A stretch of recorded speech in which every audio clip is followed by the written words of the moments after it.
जब भीष्म पितामह को अर्जुन ने बाणों की सैया पर लेटा दिया, तब भगवान कृष्ण आखिरी बार उनसे मिलने गए। उनको देखकर भीष्म पितामह ने अपने अंतिम शब्द में कहा, हे केशव, मुझे मेरे पिछले 10 जन्म याद है, लेकिन इसके बाद भी मैंने ऐसा क्या बड़ा अनर्थ कर दिया कि आज मुझे ये दिन देखना पड़ा।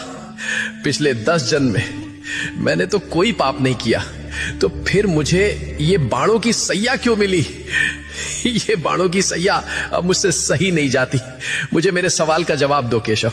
तब भगवान कृष्ण ने कहा कि हे पितामह, ये बात आपके 10 जन्मों के पहले की है। जब आप एक राजकुमार थे, तब आप जंगल से भ्रमण कर रहे थे। तभी आपके रास्ते में एक सांप आ गया। आपने उसको मारा नहीं, बल्कि ये सोचकर कि कहीं ये सांप किसी को काट ना ले, इसलिए आपने उस सांप को रास्ते से हटा दिया। लेकिन गलती से बेचारा सांप कांटों के झाड़ में फंस गया। वो जितनी बार निकलने की कोशिश करता, वो उतना ही कांटों में और ज्यादा फंस जाता था। कई दिनों तक वो सांप उन कांटों में फंसा रहा और भगवान से प्रार्थना करता रहा कि हे प्रभु, इससे अच्छा तो मुझे मार ही देते।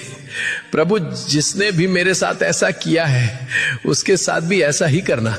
लेकिन पिछले 10 जन्मों में आपने ऐसा कोई पाप ही नहीं किया जिससे आपको उस कर्म का फल भोगना पड़े। लेकिन जब द्रौपदी का चीर हरण हो रहा था, तब आप मौन रहकर भी ये सब देखते रहे थे। आप चीर हरण को रोक सकते थे, लेकिन आपने ऐसा नहीं किया। तभी आप इस पाप का भागीदार बन गए थे। इसी कारण से जैसे वो सांप उस दिन कांटे में फंसा था, आज उसी प्रकार आपको ये कांटे की सैया मिली है। तुम कितने भी बुरे कर्म कर लो, लेकिन उसका फल अवश्य मिलता है, इस जन्म में या फिर अगले जन्म में, लेकिन मिलता जरूर है।